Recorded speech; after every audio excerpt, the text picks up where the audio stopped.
we're going to see a lot of these periodic trends. Okay, let's think about a few of them, or introduce you to a few of them before we elaborate a little bit further. Okay. So again, our periodic law says that we put our atoms in order of increasing atomic number, and we see some periodic trends, periodic properties happen. Okay. Things like atomic radius can be predicted. Things like ionic radius can be predicted. We have two kinds of ions, our cations and our anions. Now we can predict what's called ionization energy. What's the energy required to make an ion? Energy required to make an ion. The reverse, electronegativity. How badly does an atom want one more electron? Okay, it's going to bid on how badly it wants that electron. That's going to be our electronegativity. We can also use a periodic table to predict metallic character and reactivity. Is this going to give up its electrons, or is it going to acquire them? Okay. Additionally, our non-metallic characters. Okay, so while our metals tend to give up electrons, our non-metals tend to gain electrons. We can use the periodic table to define all of these things. Lastly, our oxidation states. Okay, what are the most likely patterns you could see for atoms to gain or acquire electrons? Let's recap before we jump in. Okay, remember, the electron configuration of the valence shell is vital to being able to predict these trends using the periodic table. So I encourage you, pause this video, check out these NS values here. Okay, these values are going to be the valence shell, how that electron configuration is on the valence shell. So everything, this N is going to be the period or the energy level. Like we said, this is our first quantum number, our principal quantum number. Okay, so NS1, meaning on every row we have one electron in that S sublevel.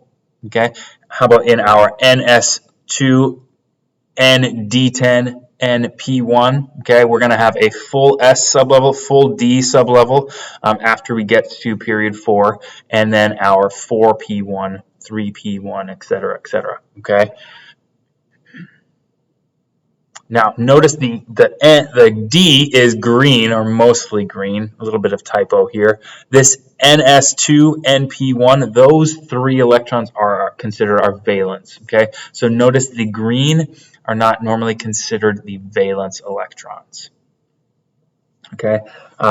Before I move on, I want to point out these transition metals, okay? Just like I was saying, the red is going to be our valence.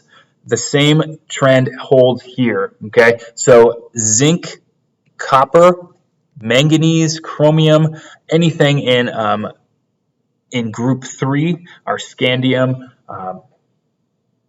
uridium, those are going to tend to lose the S sublevel orbitals before they tend to lose the D sublevel orbitals, okay? So we might say that manganese has 2 valence electrons, zinc has 2 valence electrons, while copper might only have 1 valence electron.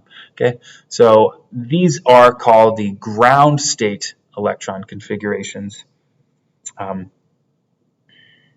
these are important to predicting these periodic trends we're going to talk about here in a second. The first trend, we explored this on our previous video, has to do with atomic radius. Okay, how big is that atom? Okay, we define it, get out your dictionaries. Atomic radius is half the distance between 2 nuclei of identical atoms. Okay, so we smushed 2 nucleuses here, 2 atoms, excuse me, smushed them together. The distance between those 2 nuclei, that we're going to take that number, divide it in half, and that's our atomic radius. Okay. Just like the radius of a circle is the distance from its center all the way to the edge, that's how we're going to define our atomic radius too. And the reason why we shove two atoms together is because the edge of the atom is often not very definite. Remember, the outer shell, those electrons are moving around constantly. It's not like there's a line and a border drawn. We've got to shove two together and say, oh, that's as close as I can get them. Okay, let me see, how close are they together? Half of that is the radius. So the trend in general across a period for atomic radius, we reviewed this in the last video about effective nuclear charge. The trend is that atomic radius decreases as we go across. Okay, the Zeph also increases, so the effective nuclear charge gets bigger, its pull on those outer electrons grows and grows, and as we go down, remember, we add those shells, so we also get larger and larger as we go down the group. I just said that. Down the family, the radii increase. Okay, and so we use, if this is our periodic table here, we can say that the largest atoms are going to be located in the bottom left, while in the top right are going to be the smallest atoms. All right, here's a diagram of the radii versus the group number.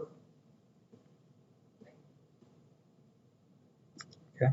Obviously, period 1, row 1 is going to be the smallest, and as we go down a group, we're going to get bigger and bigger. Okay.